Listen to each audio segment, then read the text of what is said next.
Bonjour à tous, nous sommes le 18 avril 2020.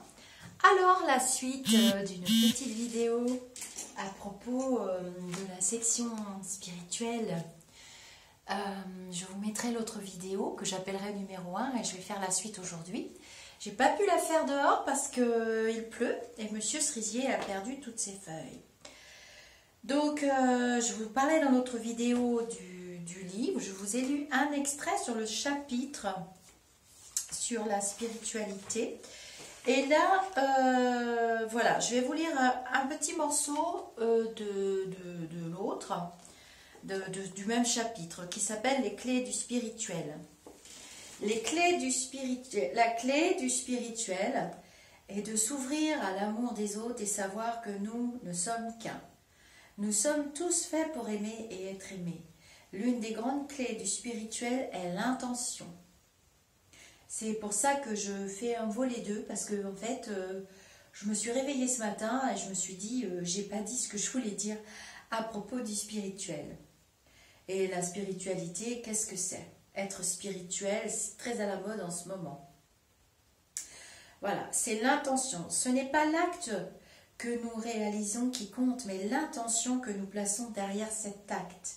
C'est très important de faire la nuance et de savoir avec qui vous parlez. Voilà, la personne, qu'est-ce qu'elle a comme intention cachée, derrière ou pas. C'est ça la clé de la spiritualité. Nous devons nous poser la question. Lorsque nous voulons réaliser un acte en apparence pour les autres, quelle est mon intention en réalisant cet acte? Est-ce que j'attends un retour? Est-ce que, voilà, qu'est-ce qu'il y a derrière cet acte? Si je fais quelque chose de manière totalement gratuite, je suis dans le spirituel. Dans le cas contraire, il sera nécessaire de travailler dessus. Il faut ainsi que chaque chose soit en esprit et en vérité.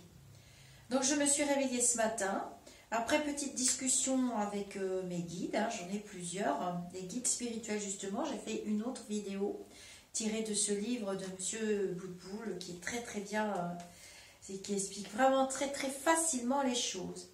Et puis je me suis dit, la vidéo que j'ai fait sous Monsieur Cerisier à propos de l'extrait de ce livre aussi sur la spiritualité, mon guide, moi j'ai un de mes guides qui déboule et qui me dit mais ça va pas du tout... T'as pas expliqué ce que nous on voulait dire vraiment. D'accord. Donc j'ai dit je refais une vidéo. J'ai 3 vidéos à faire aujourd'hui. Sur 3 sujets différents. Et donc la spiritualité, puisqu'on me pose très très souvent la question, être spirituel, c'est vrai qu'avec tout ce qui a fleuri avec les réseaux sociaux, beaucoup de gens se croient spirituels. Alors il y en a qui ont de bonnes intentions, ils le croient vraiment, qu'ils sont dans la spiritualité spirituelle, dans l'aide à l'autre. Mais l'aide à l'autre, comme c'est marqué dans le livre, voilà, il faut que ce soit dépourvu d'intérêt pour vous. C'est juste être spirituel, c'est une nature, on n'attend pas quelque chose en échange.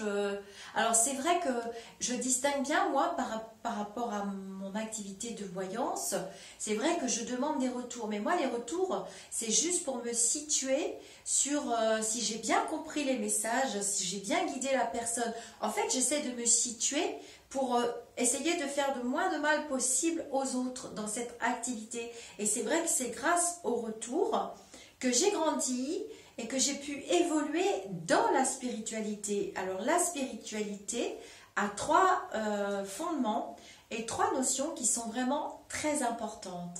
Voilà, on n'est pas spirituel si on est dans l'ego, dans le pouvoir ou dans la cupidité, dans la notion d'argent. Donc, il ne faut pas attendre quelque chose en retour. Être spirituel, ça ne sert à rien de coller des étiquettes partout. Je suis spirituel, je suis empathe. Moi, ça me révulse quand je vois tout ça. Et puis finalement, quand vous discutez avec la personne, elle vous renvoie sur un site où vous avez une cagnotte. Alors, c'est souvent les chiffres, des trucs comme ça. J'ai découvert ça. Tout à fait par hasard. On m'amène toujours mes réponses de toute façon. Il suffit de le demander à vos guides et à l'univers. C'est sûr que si vous ne demandez rien, vous n'aurez rien. Et du coup, je découvre que, bah mince, combien de fois j'ai été déçue par des personnes qui m'ont approché, qui voient en moi une opportunité d'avoir des consultants que je leur apporte sur un plateau. J'ai fait mon expérience et les trois quarts du temps j'ai été déçue parce que derrière, heureusement j'ai de très belles consultants, j'ai de très belles relations avec mes consultants qui me rapportaient ensuite des choses absolument épouvantables. Donc moi-même j'ai fait mon expérience assez dure, je dois dire, de la spiritualité moderne, new wave, nouveau genre. Et en fait ça cachait des cagnottes, des formes de dons derrière. Alors je dis pas qu'on ne doit pas gagner sa vie, mais à un moment donné on n'est plus dans la spiritualité. La spiritualité, moi je pars d'un principe, d'une citation qui dit, vous méditerez là-dessus ou pas, qui dit la mort d'une bonne action, c'est d'en parler. La mort d'une bonne action, c'est d'en parler. Parce que dès l'instant où tu vas dire j'ai fait, j'ai dit, mais tu vas tout de suite aller dans ton ego et tu vas être tout de suite dans une notion de pouvoir et tu vas être tout de suite... Alors, par rapport à toutes les vidéos que j'ai fait dernièrement concernant les prédictions sur le virus et tout ça, l'évolution, je reçois énormément de courriers de personnes qui me disent j'ai vu comme vous bien avant vous, j'avais dit que, bah, c'est très bien, mais ça n'apporte pas de substance, on n'est plus dans la spiritualité.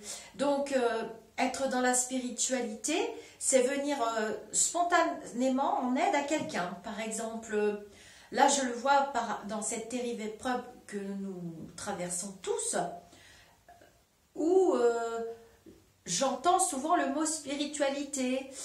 Bah pour moi, la spiritualité, dans cette épreuve, c'est imposé tout naturellement.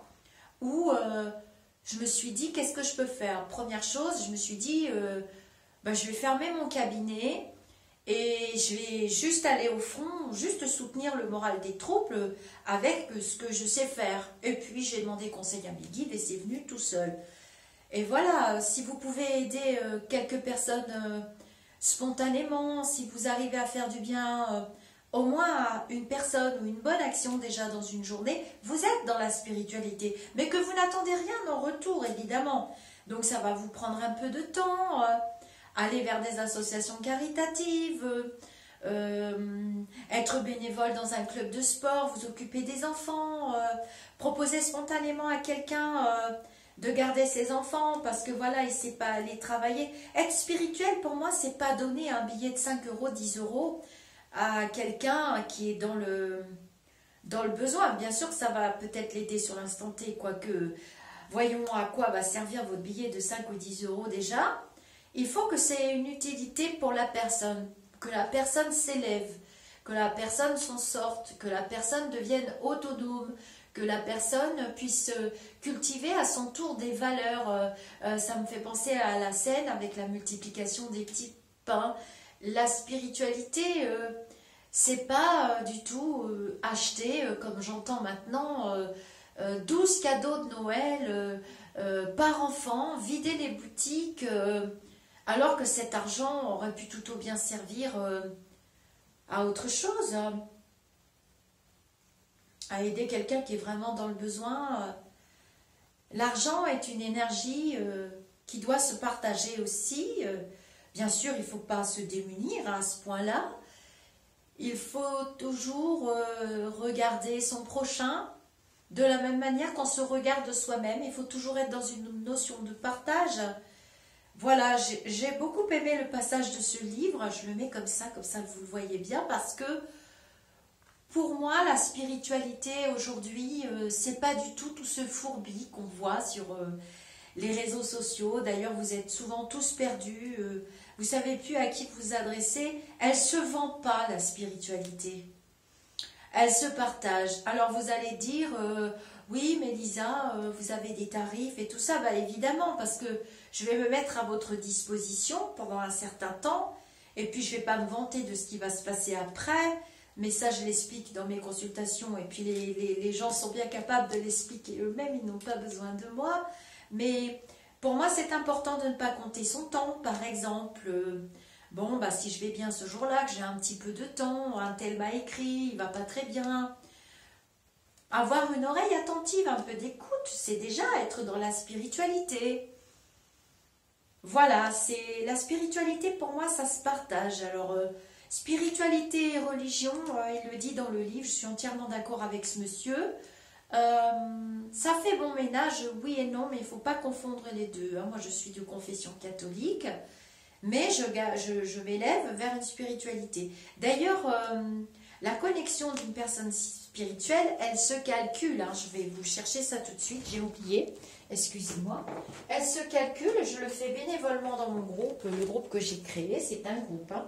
Je l'ai créé, ce groupe, pour partager toutes ces belles choses de ce monde spirituel. Hein. C'est pas pour rien que ça se l'est. C'est mes petits lumineux qui ont choisi ce nom. J'avais pas du tout appelé ça comme ça avant.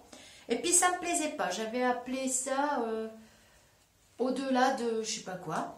Bref, et ils m'ont donné le nom que je vais garder jusqu'à la fin de mes jours.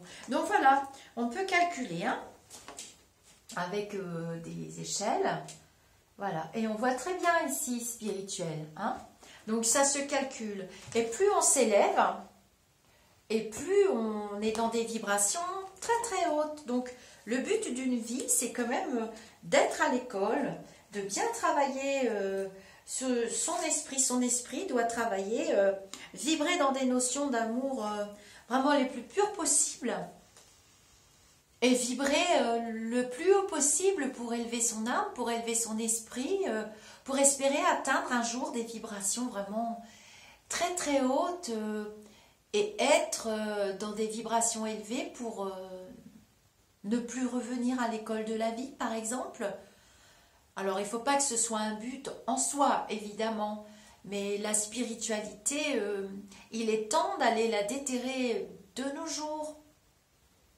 Il est temps, avec cette épreuve, de montrer qu'elle existe vraiment et qu'elle se partage et qu'elle se multiplie et qu'elle grandit.